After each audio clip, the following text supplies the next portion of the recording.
Olá, gente querida. Nós vamos para a nossa última aula de sistema endócrino, lembrando que essas aulas foram preparadas para vocês do curso de biotecnologia e que eu peço então para que vocês não repassem ou divulguem em outras mídias. Nossa última aula de sistema endócrino é sobre a reprodução. A reprodução, ela tem uma série de funções, entre elas a geração de gametas, que vão ser as células que vão se fundir durante a fertilização, dando origem, então, né, a um novo ser, né? Esses gametas são os espermatozoides e os óvulos, e o sistema endócrino também tem uma importância na produção dos hormônios que vão garantir as características sexuais, viabilizando então que os progenitores se atraiam, se encontrem, que exista o acto da cópula e com isso possa ocorrer então a fertilização. Os hormônios sexuais são estradiol, os estrogênios nas fêmeas e testosterona nos machos.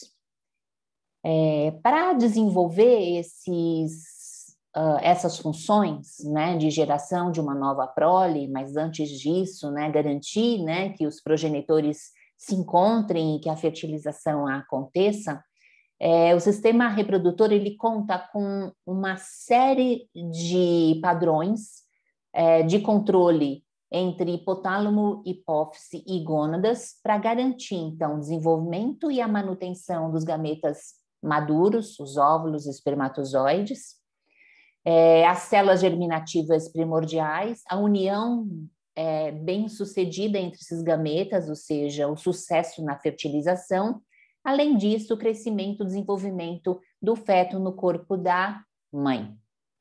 Então, essa resposta, né, complexa e muito bem arquitetada entre o eixo hipotálamo, hipófise e gonadal vai depender de uma série de hormônios. Que hormônios são esses?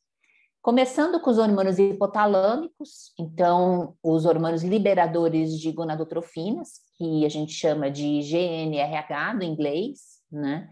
Esses hormônios gonadais, eles vão esses hormônios liberadores das gonadotrofinas, que são os hormônios hipotalâmicos, eles vão agir sobre a adenohipófise, controlando a liberação dos hormônios hipofisários, que são o hormônio luteinizante, que é o LH, e o hormônio folículo estimulante, que é o FSH. Então, essa figurinha mostra aqui que o hipotálamo vai produzir os hormônios liberadores da gonadotrofina, GnRH, que vai agir sobre a adenihipófise, controlando a função adenohipofisária e aí, por sua vez, a liberação dos hormônios FSH e LH, que vão agir nas gônadas, controlando, então, a atividade gonadal, entre elas, não só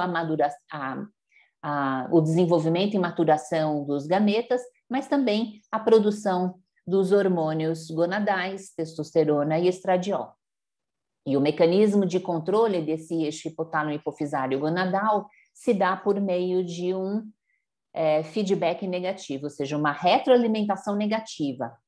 Dessa maneira, os hormônios gonadais, testosterona e estradiol, vão causar um feedback negativo à liberação das gonadotrofinas hipofisárias, FSH e LH, e também um feedback negativo no hipotálamo, inibindo a liberação de GnRH. Além disso, as gônadas também liberam dois outros hormônios, inibina e ativina, que vão agir na adenihipófise, como o nome próprio os nomes sugerem, né, ativando ou inibindo a secreção das gonadotrofinas hipofisárias. E a gente vai ver com mais detalhes durante essa aula. Bom, então o GnRH, também conhecido como LHRH, porque ele estimula a liberação de LH, mas, na verdade, ele estimula a liberação das duas gonadotrofinas hipofisárias, então, preferencialmente, a gente chama de GnRH. São produzidos o GNRH é produzido por neurônios no hipotálamo, age também em outras regiões cerebrais, além, né, da própria região hipotalâmica, de maneira que a reprodução ela é influenciada por vários outros fatores, entre eles no ritmo circadiano, né, de luz e escuridão, e essa influência se dá via a ação da melatonina. Além disso, também é influenciada por hormônios do estresse, principalmente o ACTH, que é o hormônio liberador de corticotropina. Além disso, também é influenciado por vários outros estímulos, né, sensoriais, entre eles olfativos, via moléculas conhecidas como ferormônios, e também estímulos visuais. E vai estimular, então, a liberação das gonadotrofinas adenipofisárias, LH e FSH. A secreção do GNRH é uma secreção que a gente chama pulsátil. Se ela for contínua, não respeitar, então, esses pulsos, esses ciclos, a puberdade ela não vai se desenvolver, tá? Então, é fundamental que essa secreção pulsátil se dê. E aqui a gente tem uma figura que mostra isso. A gente tem esse gráfico aqui, que a gente está registrando aqui, né, a secreção do GNRH, além disso, das gonadotrofinas LH e FSH, aqui embaixo, né, com maior detalhes, maior ampliação, né, das duas gonadotrofinas hipofisárias, nas diferentes fases de desenvolvimento. Então, a gente começa na fase neonatal, em que a gente tem níveis baixos do GNRH e, consequentemente, também níveis baixos das gonadotrofinas hipofisárias, LH e FSH. E aí, na fase pré-pubertária, a gente começa a observar aquela secreção pulsátil do GNRH. E essa secreção pulsátil do GNRH vai fazer com que as secreções do LH e do FSH adenipofisários aumente e prepare, então, o indivíduo para a puberdade. Durante a puberdade, toda a fase reprodutiva, continua existindo essa secreção pulsátil de GNRH, e isso é fundamental para que ocorra também essas variações durante a fase reprodutiva dos hormônios adenipofisários LH e FSH. E a gente vai entender um pouco melhor, né, como isso se dá, né, e como ele influencia, né, o desenvolvimento gonadal quando eu estiver falando dos ciclos gonadais, mais lá para frente. E aí, nas mulheres, né, após a fase reprodutiva, né, a gente tem a fase da menopausa, e durante a fase da menopausa há uma diminuição significativa da função gonadal. Isso é acompanhado, né, por uma redução dos hormônios adenipofisários, e por conta dessa redução caem os níveis dos hormônios gonadais, né, estradiol, progesteronas, etc. E isso vai diminuindo o feedback negativo sobre a adenipófise e o hipotálamo, de maneira que a gente observa é um aumento nesses hormônios adenipofisários, né, pela ausência de um feedback negativo. GNRH também fica mais, o nível dele fica aumentado e segue com com aquela liberação pulsátil. E aqui a gente tem um resumo, né? Então, a liberação de GNRH se inicia na 4ª semana no desenvolvimento embrionário. As concentrações elas vão permanecer baixas até a puberdade, como eu mostrei no gráfico.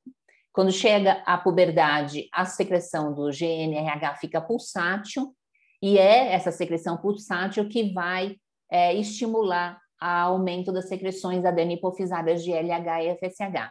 Durante a infância, FSH tem uma secreção aumentada com relação ao LH, e é o que vai gerar né, o início da formação, né, das células dos gametas. Já na puberdade, isso se inverte, a LH começa a ficar maior do que a FSH, isso vai ser fundamental para a produção dos hormônios sexuais pelas gônadas. Na terceira idade, o FSH volta a ser maior que LH e as suas concentrações se elevam, principalmente pela ausência do feedback negativo dos hormônios gonadais, como eu já disse.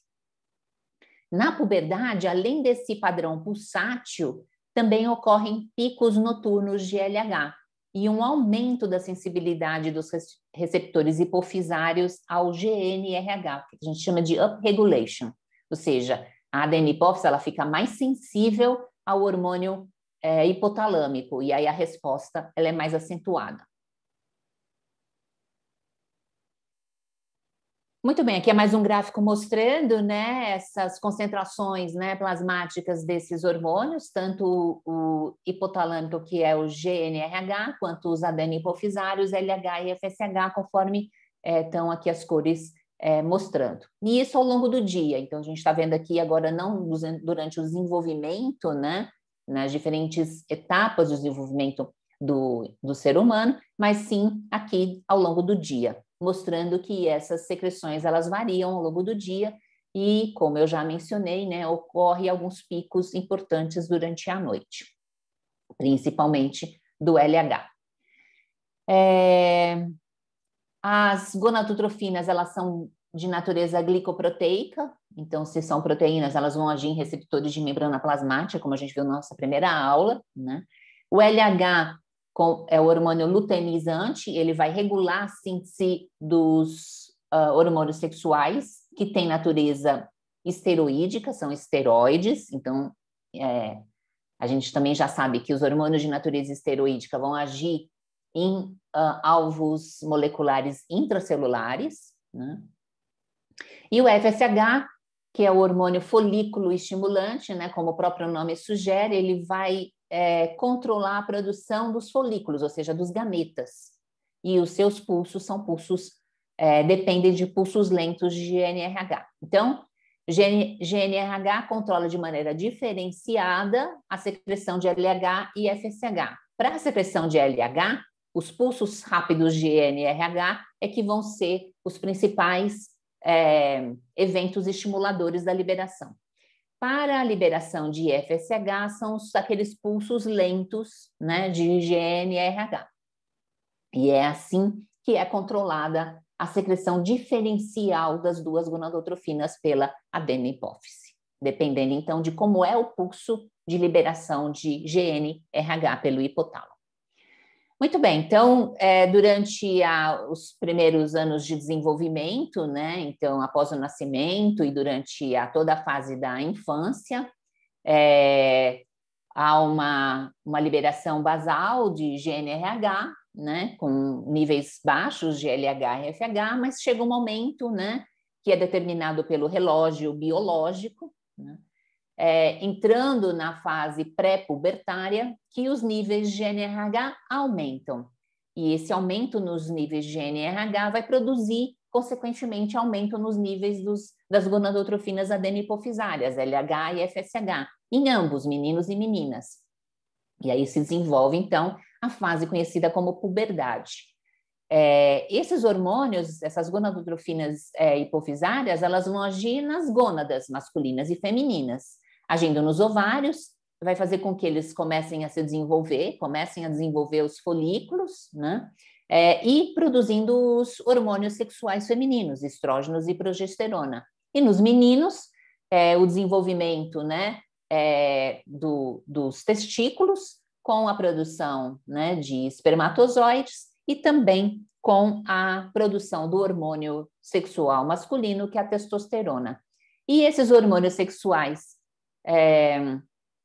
estrógenos, progesterona e testosterona, vão garantir, então, o desenvolvimento das características secundárias durante a puberdade. Então, resumão aqui, né? GNRH aumentam as gonadotrofinas, LH e FSH. No caso dos meninos, né, o LH vai determinar um aumento na secreção de testosterona, isso se dá no intervalo de 10 a 17 anos, em média, E o FSH vai aumentar o crescimento testicular. Ele se antecede à secreção de testosterona, então ele começa um pouco antes, né, de 9, e termina antes, né, do término da fase pubertária. Então, de 9 a 14 anos. Já nas meninas, o FSH vai produzir, né, ou estimular o crescimento ovariano, culminando com a secreção de estradiol, isso se dá em média, entre 8 e 12 anos, e o LH vai iniciar os ciclos ovulatórios entre 10 e 14 anos, mais ou menos em média, né, após o surgimento dos caracteres sexuais secundários, produzidos pela secreção de estradiol. Então, resumão, a gente tem, né, aquelas fases, como eu disse, né, de níveis basais durante os primeiros anos da infância.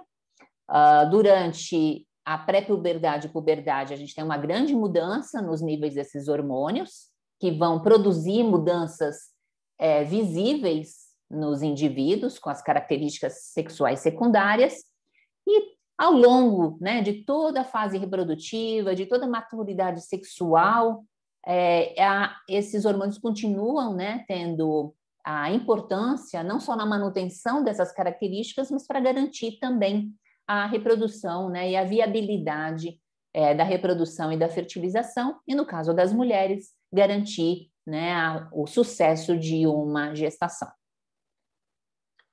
Bom, quais são essas influências, né, desses hormônios estrogênios e progesterona, no caso das meninas, e testosterona, no caso dos meninos? Esses hormônios sexuais, eles vão induzir o crescimento e a maturação dos órgãos sexuais, o surgimento das características sexuais secundárias, como eu já mencionei, e o ciclo menstrual, ovulação nas meninas e produção dos espermatozoides nos rapazes. Com a maturação, né, sexual, então sai da fase pubertária e já chega na fase reprodutiva, esses hormônios continuam assumindo uma importância fundamental na manutenção dos órgãos sexuais e na manutenção das características sexuais secundárias.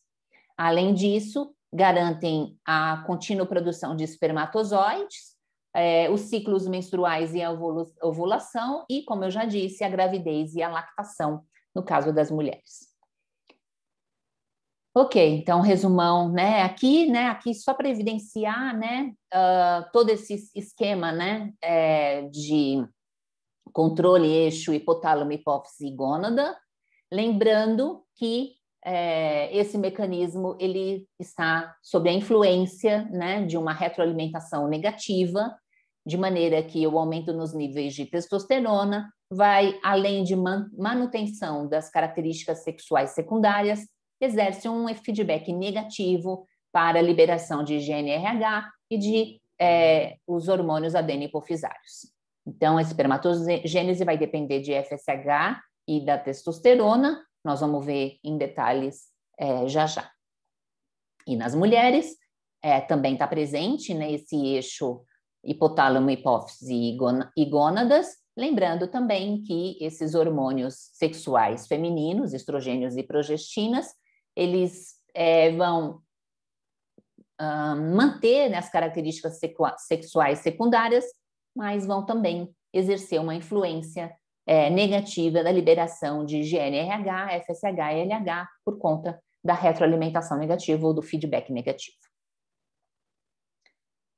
Muito bem, então, nas gônadas, né, o papel delas vai ser a produção e secreção dos hormônios esteroídeos sexuais, além disso, hormônios proteicos e outros compostos necessários para o desenvolvimento celular. Isso vai depender da fase gonadal e se mulher ou homem, nós vamos ver algumas diferenças, né, com relação a esses ciclos gonadais daqui a pouquinho.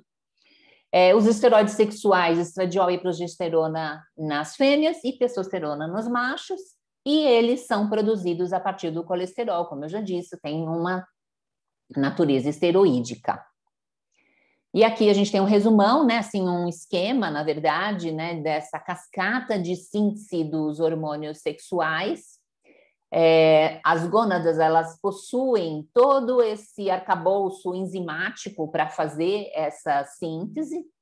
Ela é diferenciada nas gônadas masculinas e femininas, de maneira que essa síntese ela é desviada por os hormônios sexuais adequados.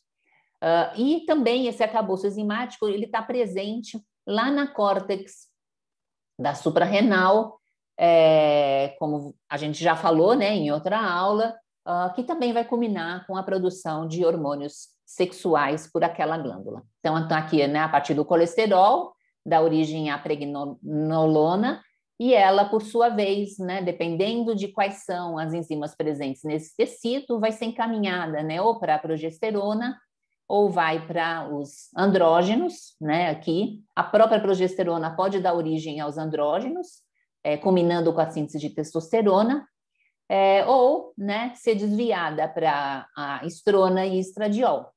E esses, por sua vez, a testosterona, a deidrotestosterona, que é um hormônio importante para o bem-estar. Então, como eu disse, dependendo de qual é o conjunto de enzimas, a gente vai ter essa cascata, né, de síntese diferente, dependendo não só de qual é a gônada, né, se é testículo, se é ovário, mas também dependendo da fase de desenvolvimento, de maturação sexual do indivíduo. Ok, esses esteroides sexuais, então, eles são produzidos pelas glândulas, né? Então, testosterona, né, pelas gônadas, né? Testosterona, estradiol, progesterona. Eles são hormônios que facilmente atravessam membrana celular e, por isso, eles são transportados ligados a uma proteína, uma globulina, que vai funcionar também como um reservatório, que é o SHBG. Existem pequenas quantidades de esteroides sexuais livres que vão penetrar nas células, né, em diferentes tecidos, e a sua concentração ela varia ao longo da vida.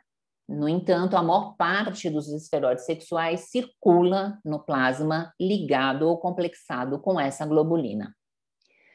Chegando na célula-alvo, né, eles se descolam dessa globulina, atravessam a membrana plasmática das células-alvo e vão atuar em receptores celulares, né, nucleares, comandando, né, e controlando a transcrição diferenciada de alguns genes, que vão causar, então, aquelas transformações fenotípicas intensas e duradouras no indivíduo. Muito bem. Nós vamos começar com a endocrinologia do sistema reprodutor masculino, nessa primeira parte da aula. Então, a primeira descrição, né, da estrutura, né, da organização morfoanatômica do aparelho sexual masculino. Nos testículos é onde ocorre a produção dos gametas masculinos. Eles são produzidos ali eles amadurecem, se preparam, né, para uma fertilização, né, futura. Então, o testículo está aqui, né, colorido de verde, nessa figura, e ele está localizado na bolsa escrotal. Essa bolsa escrotal fica descolado ou afastado do corpo, né, do homem, de maneira que garanta que a temperatura, né, desse ambiente, né, da bolsa escrotal e do testículo fique de 1 a 2 graus abaixo da temperatura corpórea. E essa diferença facilita a produção de esperma. Ela é importantíssima para garantir a viabilidade desses gametas. Do que é constituído o testículo? Ele é constituído em 80% por túbulos espermatogênicos, que são conhecidos como túbulos seminíferos, e 20% por tecido conjuntivo e um tipo celular que é conhecido como células de Leydig. Essas células de Leydig é que são as responsáveis pela produção de testosterona.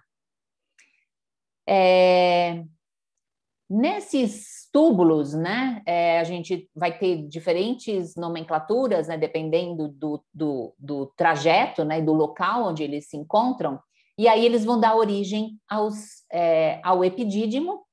O epidídimo está aqui, né, nessa coloração mais verde clara, que é para onde os gametas são direcionados. Lá ocorre a maturação final dos espermatozoides e armazenamento desses espermatozoides. E, em seguida, durante uma ejaculação, uma liberação, né, dos gametas, eles vão percorrer os vasos deferentes.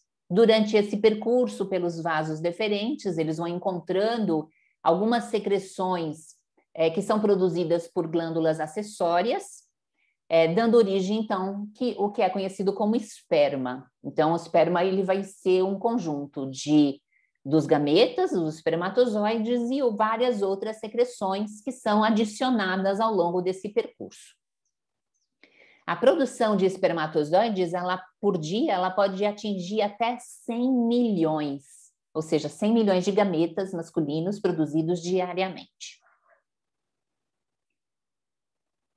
Ok, então, como eu disse, né, essa produção, né, dos gametas, né, ela vai ocorrer nessa bolsa escrotal, testículo e toda os tubos, né, do epidídimo. Durante a maturação, né, eles vão transitar por esses túbulos, e durante a ejaculação, né, essa secreção toda com os gametas vai percorrendo os canais deferentes, né, e ao longo do percurso pelo canal deferente vão se adicionando, né, vai somando a essa secreção outras secreções que são adicionadas pela vesícula seminal, pela próstata.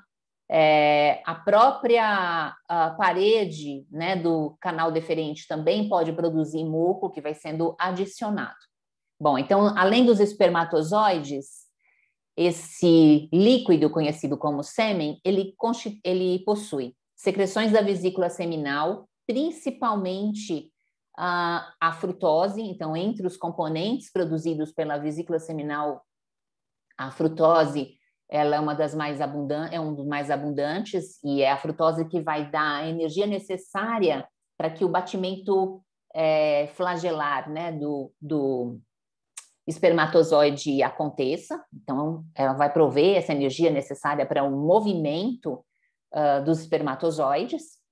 Vai também, ao longo desse trajeto, se reunir, né, com as secreções das glândulas bulbo-uretrais, principalmente muco e bicarbonato e, enfim, alguns tampões que vão neutralizar o pH ácido da vagina, né, e do colo do útero, e também as secreções da próstata, que tem também tampão para neutralizar, né, a acidez vaginal. O sêmen, né, liberado em uma ejaculação, ele tem um volume de aproximadamente 3 ml, contendo 100 milhões de espermatozoides para cada ml, ou seja, pode chegar até 300 milhões de espermatozoides em uma ejaculação. Como eu disse, a frutose é o substrato energético, o muco vai contribuir nessa lubrificação. Além disso, essas secreções, elas vão conter prostaglandina. Prostaglandina, ela age em musculatura lisa, estimulando a contração de musculatura lisa. Então, uma vez que o sêmen ele entra em contato com a musculatura lisa vaginal, as prostaglandinas presentes nesse sêmen vão aumentar as contrações da parte superior da vagina, do colo uterino e do próprio útero, favorecendo, então, a movimentação do sêmen pelos canais até atingir um local, né, mais favorável para a fertilização acontecer. Além disso, né, após de 4 a 6 horas que o sêmen se encontra no trato genital feminino, ocorre um processo que é conhecido como capacitação. O que é a capacitação? É a remoção de alguns fatores inibitórios, remoção do colesterol presente na membrana dos espermatozoides, e também uma redistribuição das proteínas que estão na superfície do espermatozoide. E isso vai propiciar uma reação chamada de reação acrossômica, que vai ser fundamental para que o espermatozoide possa, então, incluir, né, ou injetar, né, permear o gameta feminino para que a fertilização aconteça finalmente. Bom, e como é que se dá essa liberação do sêmen, né? A liberação do sêmen, ela deve ser precedida de uma resposta que é a ereção peniana.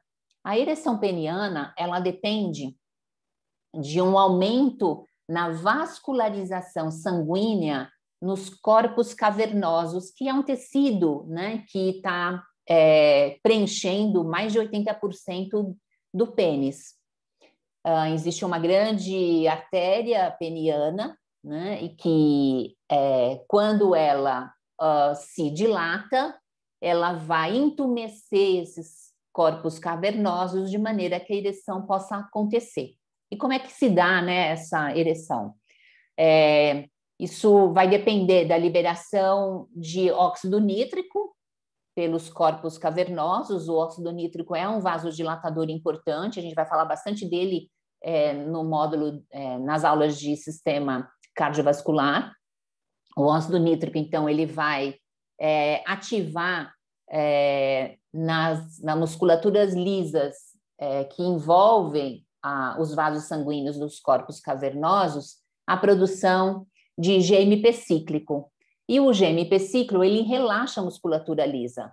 Uma vez que ela relaxa, ela vasodilata. E aí que ela vasodilata, o fluxo sanguíneo peniano aumenta. E isso é que produz a ereção. Bom, então toda essa resposta, né, de ereção, né, e ejaculação é uma resposta reflexa que envolve uma cadeia, né, uma sequência de eventos. Então, a primeira delas é a ereção. A ereção e a estimulação tátil, né, que vai ocorrer, ela vai iniciar os impulsos que vão chegar na medula espinal lombar e elas retornam à região peniana como uma estimulação simpática.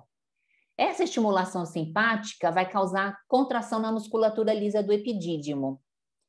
Além disso, no próprio vaso deferente e aumentar a secreção pelas glândulas secretoras acessórias. E isso vai fazer com que, agora, o esperma que estava armazenado ali na bolsa escrotal comece a se deslocar pelos vasos deferentes. E aí a ejaculação já está em processo, né? Essas glândulas acessórias bulborretais, elas começam a liberar as secreções, isso vai lubrificando a uretra e facilitando, né, a movimentação do sêmen pela uretra. Além disso, adiciona-se a secreção alcalina da próstata, isso vai ser importantíssimo para neutralizar a acidez vaginal e uterina, e aí se dá essa grande descarga de espermatozoides. E no final, a adição da secreção das vesículas seminais.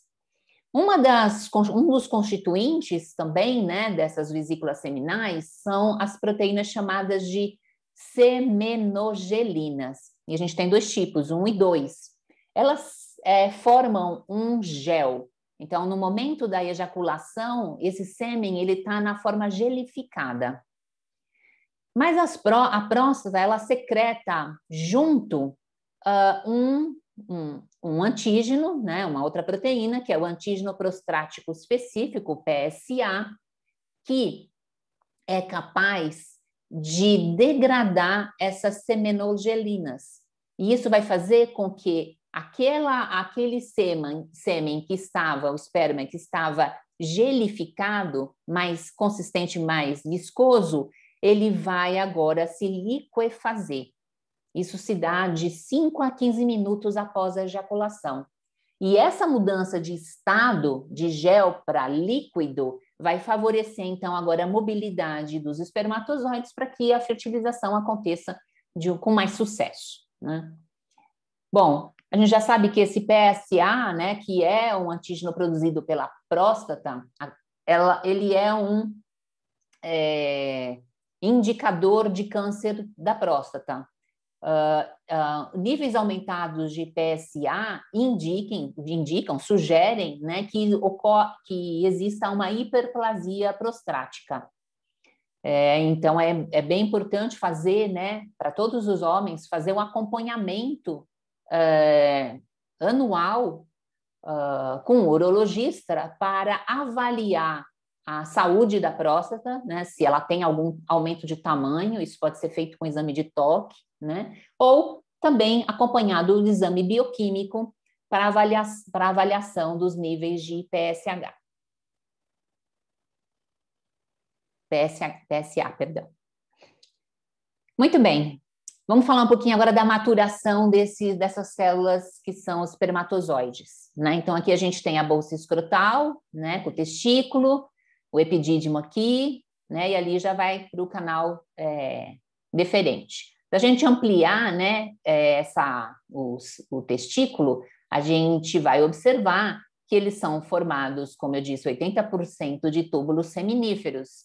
Esses túbulos seminíferos, se a gente ampliar aqui, pegar um pedacinho do túbulo seminífero e ampliar, nós vamos observar que ele é constituído por um envoltório, que é uma camada de células peritubulares, e para dentro dessa camada peritubular, nós podemos observar grandes células, que são as células de Sertoli, que são as células que vão dar sustentação para todo esse tecido e, ao mesmo tempo, elas fornecem o substrato necessário para a formação dos gametas. Então, aqui em azul, a gente tem os gametas masculinos em diferentes fases de desenvolvimento, desde a espermatogônia, né, que vai se desenvolvendo em espermatócito, depois em espermátide, depois no próprio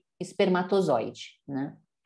Então, é a célula de Sertoli que vai provendo, né, todo o material necessário para a síntese dessas espermatogônias e também pela maturação das espermatogônias que vai se dar no sentido periferia em direção à luz. Então, aqui no interior desses túbulos seminíferos, a gente já vai ter os espermatozoides em processo final de maturação. E aqui é mais um slide mostrando esses túbulos seminíferos, aqui com uma micrografia eletrônica de varredura colorida por computador para evidenciar as diferentes etapas do desenvolvimento. Nós temos em roxo aqui as células de Sertoli e aqui as diferentes células sendo desenvolvidas, os gametas em diferentes etapas de maturação.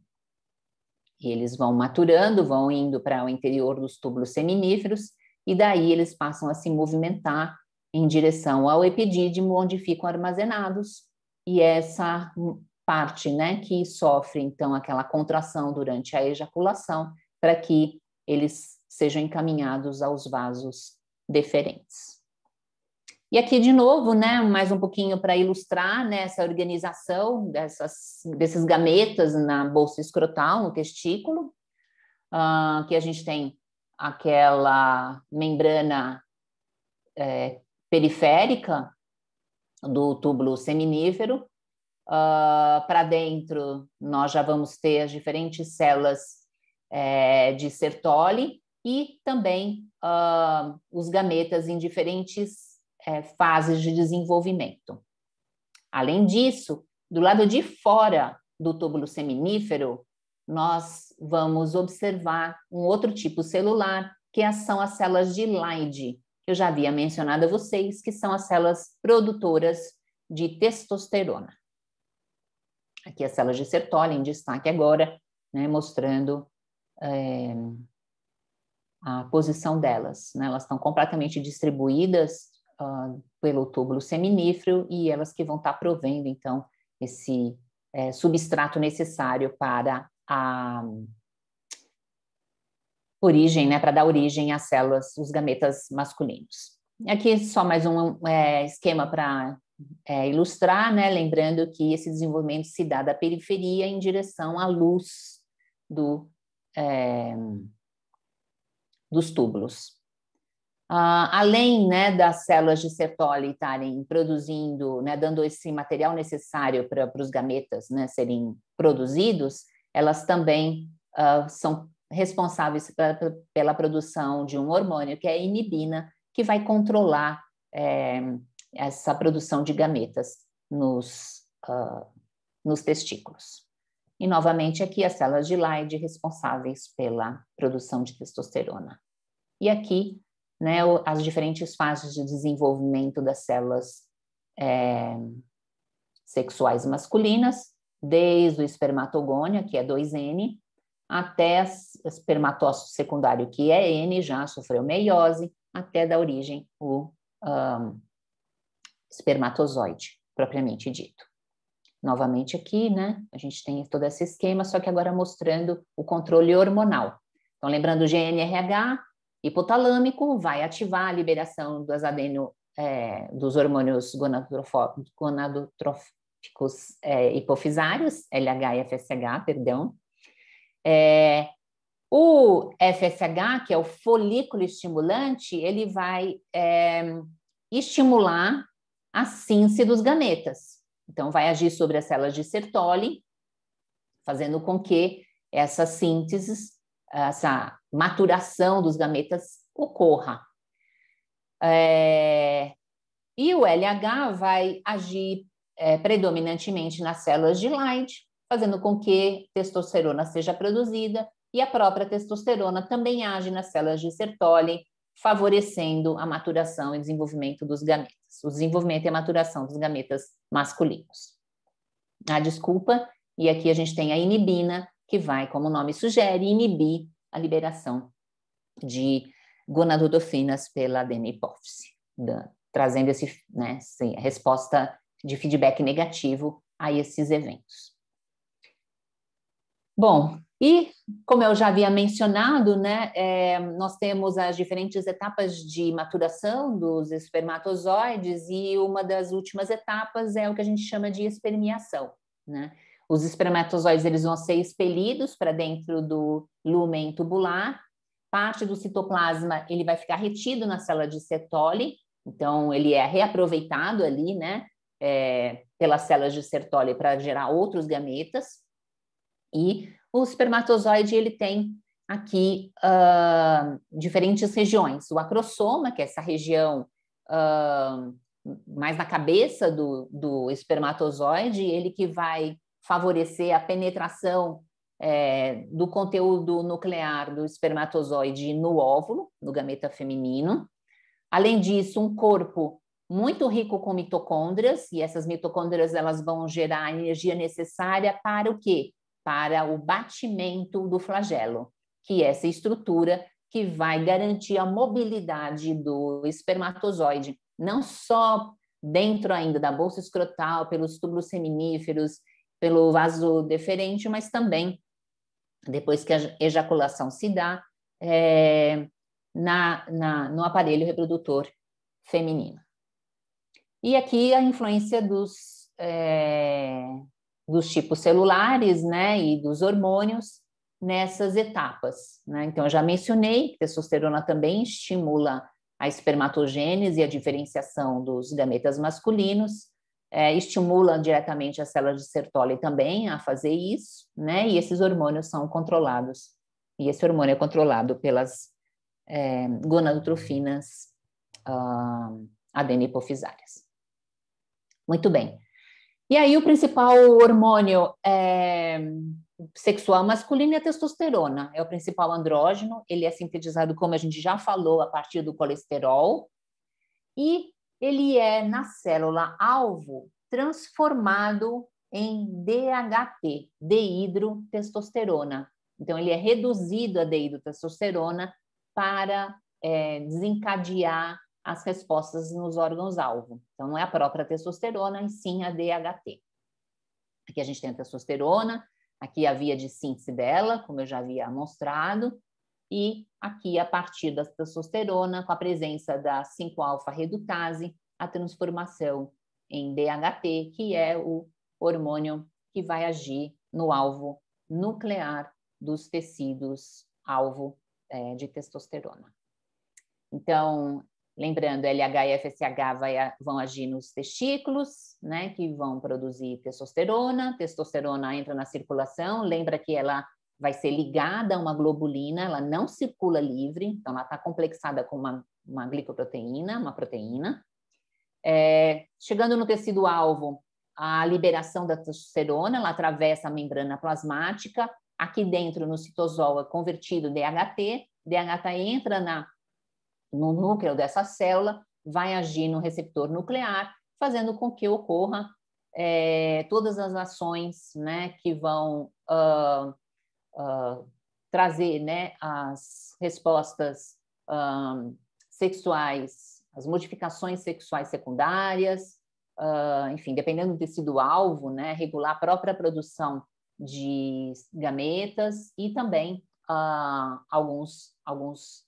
algumas ações centrais, né, entre elas a própria libido, o comportamento sexual, e testosterona também tem sido muito relacionada ao comportamento mais agressivo.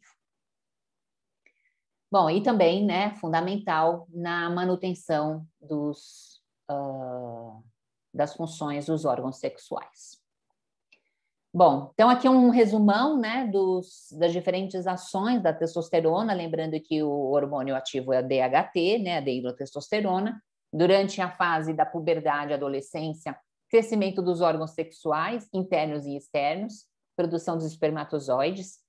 É um impulsionador daquele crescimento estirão, que a gente fala, né, daquele crescimento linear de ossos longos e das vértebras, e isso esses hormônios, o hormônio sexual faz junto com o hormônio do crescimento, né? Então é junto, combinada a ação GH e testosterona. Aumenta a massa muscular, principalmente no corpo, no torso, 50% a mais do que nas mulheres. Aumenta a secreção sebácea, então é uma das responsáveis pela produção de acne. Espessamento das cordas vocais, é por isso que durante a puberdade a voz fica mais grave. O crescimento localizado de pelos e, no caso das pessoas, né, dos homens que têm uma predisposição genética, é a que vai disparar também o início, né, da perda, né, de cabelo, levando à calvície. Aumenta o vigor físico, aumenta a produção de hemácias, aumenta a libido e o desejo sexual. Já na vida adulta, a manutenção de todas as funções de órgãos sexuais e os caracteres que foram adquiridos durante a puberdade, as características sexuais secundárias, a produção de espermatozoides, também a manutenção da libido e do desejo sexual, e há um decaimento natural, né, durante a terceira idade, que é o que é caracterizado como andropausa. A menopausa nas mulheres é muito melhor compreendida, mas hoje a gente já sabe que os homens também passam por uma diminuição na vitalidade sexual a partir de uma diminuição na produção dos hormônios sexuais masculinos. Ela existe, depende de vários fatores, inclusive das condições físicas e psicológicas. E aqui essa figura, ela mostra a produção de testosterona ao longo da vida em um homem. Então, aqui tem, né, nesse eixo Y, a quantidade de testosterona, e aqui as diferentes fases do desenvolvimento, desde o recém-nascido, criança, adolescente, aí na fase adulta as concentrações de testosterona aumentam muito, continuam altas, né, até os 40, a partir dos 50 começa a apresentar um decréscimo significativo, diminuição, né, aos 60 e aos 70, e a partir dessa diminuição dos 50, 60 anos, começa a produzir, né, efeitos maiores na libido, no desejo sexual e na própria vitalidade e na disposição do indivíduo. Bom, a gente sabe que os androgênios, de maneira geral, entre eles a testosterona ou o próprio DHT, é muito utilizado em algumas práticas desportivas, porque a gente já sabe que testosterona e os outros androgênios são capazes de aumentar a massa muscular, ou seja, a produção de músculo, né, de tecido proteico muscular. E aí, por isso, é utilizado. E eu já até soube, né, que em algumas práticas de halterofilismo, etc., isso é uma prática muito regular e que não é discriminada. Na verdade, não é proibida, né, em algumas das modalidades. E por isso ela é muito utilizada. E esse gráfico, né, é importante estar trazendo, por quê? Porque quando aumenta os níveis de testosterona, lembra que a testosterona ela vai causar aquele feedback negativo no hipotálamo e na adrenipófise, diminuindo os níveis de LH e FSH. E esses níveis de FSH são fundamentais para a produção de espermatozoide. Sem FSH, não tem produção de espermatozoide adequado. E aí, com os níveis aumentados de testosterona, o que começa a ser observado é uma diminuição no número de espermatozoides, que é o que está mostrando nessa figura. Na verdade, a gente está mostrando nessa figura é o seguinte: a gente tem aqui em meses, o zero aqui indica o momento em que a testosterona começou a ser administrada, aqui nessa concentração, como está indicado aqui, e anteriormente, como estava a concentração de esperma, ou seja, o número de espermatozoides por milhões por ml. Estava normal na faixa de 100 milhões de espermatozoides por ml de esperma. Ok, e aqui os níveis de FSH normais, né, adequados para a produção desses espermas. Com a injeção de testosterona numa concentração elevada, porque é assim que é feito para aumentar, ter um ganho significativo de massa muscular, o que vai acontecer? A FSH cai, ó, vai lá embaixo. E aí o que acontece com a quantidade de espermatozoide no esperma? Cai muito, muito. Mesmo com a interrupção da administração de testosterona, com inclusive administração de gonadotrofina e etc., que são outras estratégias, né, para tentar reativar a produção de gametas, o número de espermatozoides no esperma não volta ao normal. Então, pode haver um prejuízo significativo e duradouro na capacidade reprodutiva de homens que fazem uso de andrógenos para esse fim, né? Ganho de massa muscular. Muito bem, então nós fechamos aqui a endocrinologia do sistema reprodutor masculino e numa próxima aula nós vamos abordar como se dá esse controle hormonal da reprodução feminina. Até a próxima e cuidem-se muito.